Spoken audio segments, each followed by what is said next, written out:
पूछ लो तुम लोगों से कल वाला।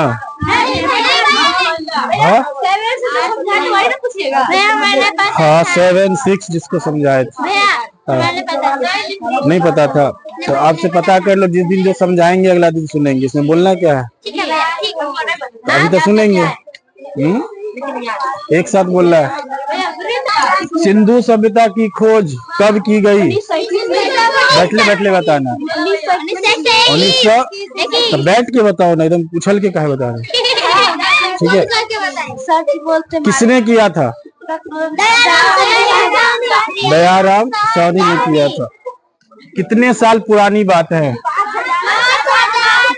तो अभी से ना 5000 साल पुराना, और ईसा पूर्व से 2600। उसके बाद बता, मोहनजोदड़ो का खोज किसने किया था? मोहनजोदड़ो का खोज कब? 1922 ईस्वी में किया था।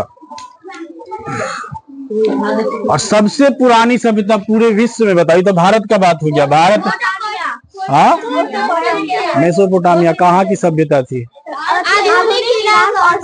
हाँ, अभी जहाँ पे ईरान और इराक है वहाँ पे पहले मेसोपोटामिया की सभ्यता थी, सबसे पुरानी सभ्यता थी वो। और 2600 से 2000 साल और पीछे है, मतलब अभी से 7000 साल पहले की बात। और 7000 साल पहले वहाँ भी कुछ लोग रहा करते थे।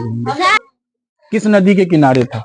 सिंधु नदी के किनारे था। वर्तमान में अभी मोहनजोदड़ो, वर्तमान में हड़प्पा किस स्थान पे है अभी? पहले भारत में था, लेकिन जब बंटवारा हुआ तो वही पाकिस्तान में चला गया है। मोहनजोदड़ो में क्या मिला था? मोहनजोदड़ो में क्या मिला था? नहीं बताए थे। हम लोग क्या खाते थे? गेहूं, जौ, मटका, ये सब खाते थे। प्रिंस काहे खेल कर रहे हो? चलो क्लास 7 अपने क्लास में आओ। सबसे पहला परत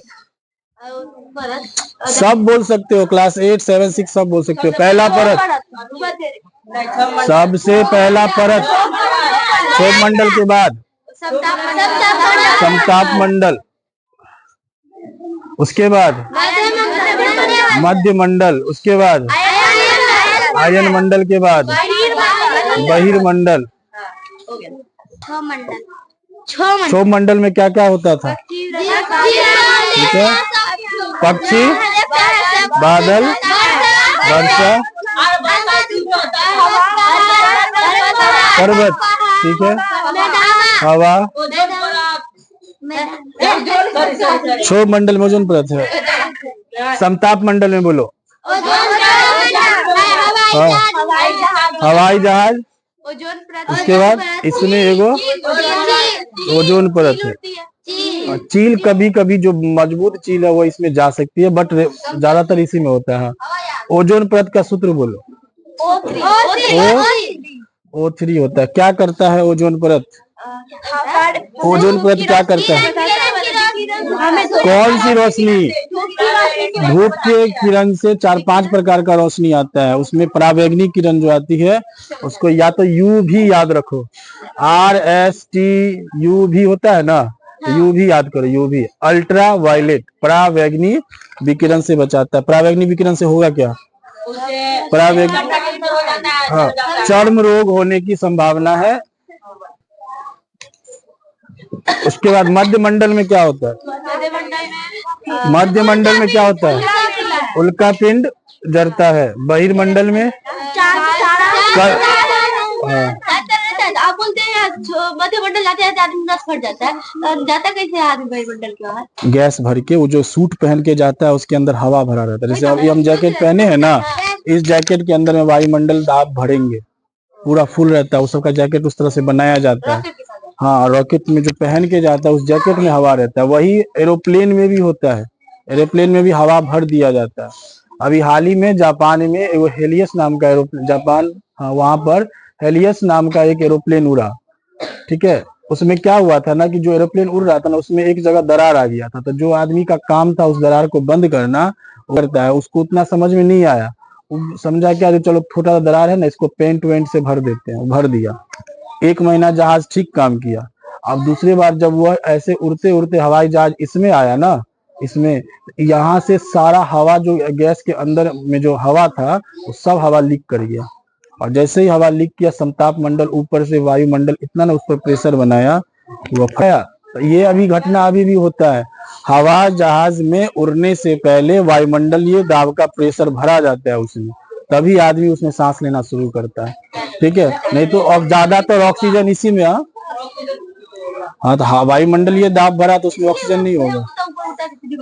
हाँ, ऊपर उड़ता है और आराम से उड़ता है। अगर हवा उसमें से निकल जाएगा ना तो फिर ना बहुत आदमी तो हार्ट अटैक से मर जाएगा डर के मारे, सांस जोर जोर से लेना शुरू करेगा।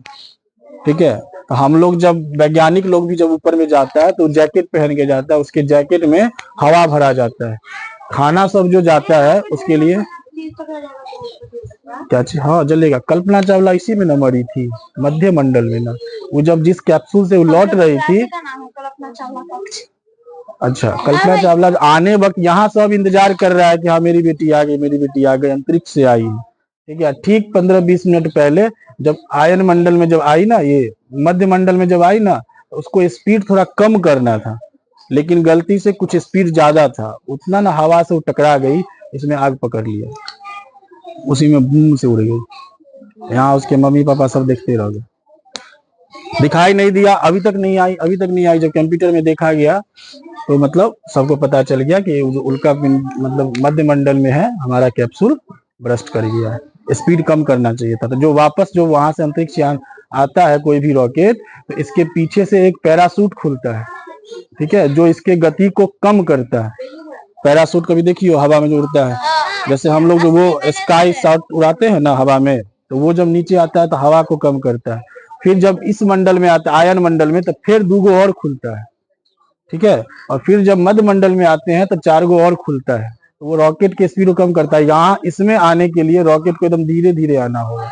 ठीक है, और फिर इसमें आने के लिए धीरे, इसमें थोड़ा तेजी से आ सकता है क्योंकि सब सेम रहता है, इसमें ज्यादा ताप नहीं होता है। और ये नीचे में आने में उसको एकदम स्पीड कम करना है, उसको पानी में गिराया जाता है, प्रशांत महासागर में उस रॉकेट को गिराया जाता है, चारों तरफ से स्टीमर से घेरा जाता है, और फिर उसमें से बाहर निकाला जाता है, उसको पकड़ के लाता है, 4 आदमी उसको उठा के लाता है। कहा है कि उसका सारा वजन जो है शरीर का खत्म हो चुका है, वो ठीक से चल भी नहीं सकता है। जो साइंटिस्ट लोग जाता है उसको 1 महीना का, उसके बाद 1 महीना को उसको ट्रेनिंग दिया जाता है, आपको ऐसे चलना है। भूल गए क्या पृथ्वी पर से चलते थे, भूल गए ऐसे खाते थे। तो अभी जो सुधांशु जो आया है उत्तर प्रदेश का रहने वाला है, तो वो वहां से आने के बाद 1 महीना भी अमेरिका में ही रुका है, उसके बाद भारत आया है। तो 1 महीना हम लोग को लगा हो क्या गया उसको। ठीक है, जब उसके बारे में रिसर्च किया तो पता चला वो चलना फिरना सब भूल गया था। क्या कि वहां हवा है ही नहीं, हवा है नहीं तो वो उल्टा चलता है, काम करेगा ऐसा तो उसका हाथ होगा ऐसा। हम लोग यहाँ वायुमंडल दाब के कारण ही इतना आसानी से रह जाते हैं। वर्षा पता चला, वर्षा के बारे में जानते हो ना, कितने टाइप का होता है, कौन कौन, जल्दी बताओ, बुक में ही दिया होगा। संवहनीय वर्षा, अब बात मत करो, पर्वतीय वर्षा, उसके बाद चक्रवर्तीय वर्षा।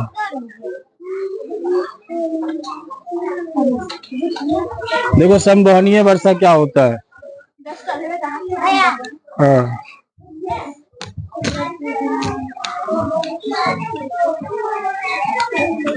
संवहनीय वर्षा क्या होता है, मान के चलो हम छत्तीसगढ़ में रह रहे हैं, ठीक है, यहाँ का हवा किसी वजह से गर्म हुआ, ठीक है, या सूर्य के रोशनी से यहाँ का पानी गर्म हुआ, तो वह पानी कहाँ उठेगा, हवा में उठेगा। हवा में उठने के बाद ऊपर जाते ही जाते वो ठंडा होगा, ठंडा होने के बाद क्या बनेगा, बादल बनेगा। अगर बादल में पानी कम है तो वो आराम से तैरेगा हवा में, ठीक है।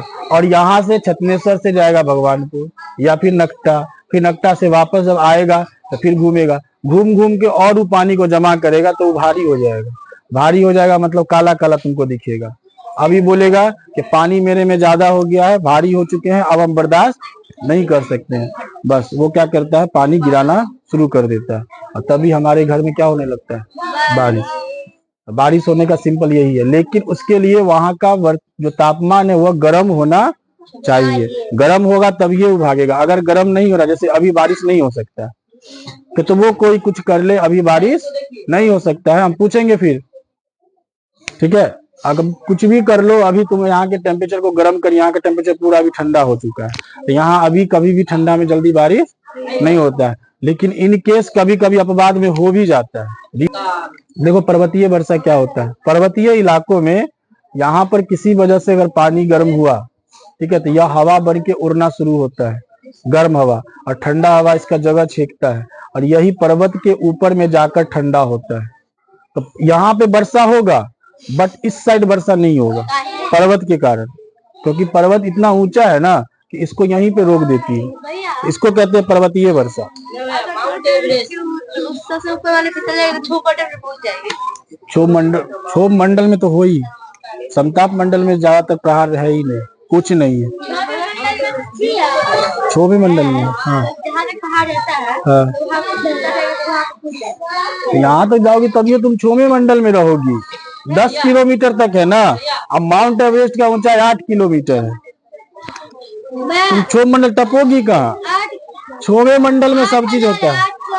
हाँ तो मीटर है वो, मीटर, उसको किलोमीटर में करो ना तो 8 किलोमीटर ना हुआ। हम तुमको बोल रहे हैं कि 10 किलोमीटर तक इसका सीमा है, तो पहाड़ सब इसी में है, इसके ऊपर तुम नहीं जाओगे। तुमको जाना है तो एरोप्लेन पकड़ लो और समता, तो जब एरोप्लेन जब ऐसे टेढ़ा जाएगा ना, टेढ़ा जाएगा तो समझो कि क्षोभ मंडल में, और जब यहाँ जाता है ना तो पायलट एकदम निश्चिंत हो जाता है, उसको अब कोई खतरा नहीं है, उसको खतरा यहीं पे रहता है कि कहीं किसी चीज से टकरा न जाए, कहीं पक्षी से टकरा न जाए। ऊपर जाके वो आराम से सो भी सकता है, ऑटो पायलट मोड ऑन करके आराम से सो गया, एरोप्लेन सीधा जा रहा है, कुछ नहीं होगा। क्या जी? क्या अंबानी से? बहुत आदमी दूसरे देश में, अपने देश में अंबानी, अभी बताएंगे, अंबानी का कहानी बता देंगे, ठीक है। पर्वतीय वर्षा समझ में आया? और जितना तुम प्रिंस पूछ रहा है ना तुम आलतू फालतू क्वेश्चन, तभी तुमसे ही हम पूछेंगे, ठीक है। पर्वतीय वर्षा समझ में आया? पर्वतीय क्षेत्रों में यह वर्षा होता है, बट पर्वतीय क्षेत्रों में ध्यान रखना, इधर वर्षा होगा और इधर वर्षा नहीं होगा, इसको वृष्टि क्षेत्र कहते हैं।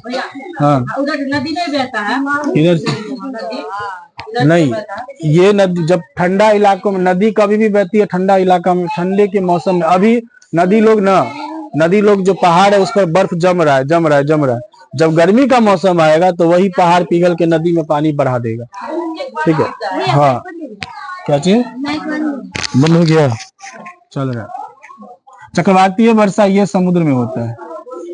अब समुद्र में जब पानी गोल गोल निम्न दाब बनेगा तो यहाँ से पानी उठेगा, ठीक है। तो समुद्र में जो वर्षा होता है उसको हम लोग क्या कहते हैं? चक्रवातीय वर्षा। तो ये इससे क्या होता है, समुद्र के किनारे रहने वाले जो लोग होते हैं वो प्रभावित होते हैं, ठीक है। और अगर यह भयानक आता है तो इनका घर द्वार सब उजाड़ के फेंक देता है। चक्रवातीय वर्षा अगर भयानक आ गया तो, अब ऐसे यह मतलब बड़े बड़े समुद्र या खाड़ी के किनारों में होता है, हम लोग के बीच में नहीं होगा।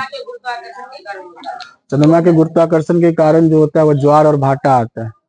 ज्वार भाटा अलग चीज है, उससे किसी का घर नहीं टूटता है, ठीक है। जब किसी का घर एकदम बीच में है समुद्र, तब उसका घर टूट सकता है। ज्वार भाटा मतलब पानी में ऐसे ऐसे होना, उसको कहते हैं ज्वार भाटा। उससे घर में ज्यादा नुकसान उससे नहीं होता। क्या जी? हाँ, तो वो डूबेगा अगर तेज आ गया तो, लेकिन चंद्रमा के पास इतना शक्ति थोड़ी ना कि हम ऐसे पानी को उछालेगा। ऐसे जो पानी को कोई उछालता है तो वो हवा के कारण होता है, ठीक है। तीनों वर्षा समझ में आ गया? समुद्र में जो वर्षा होता है वह चक्रवातीय वर्षा होता है।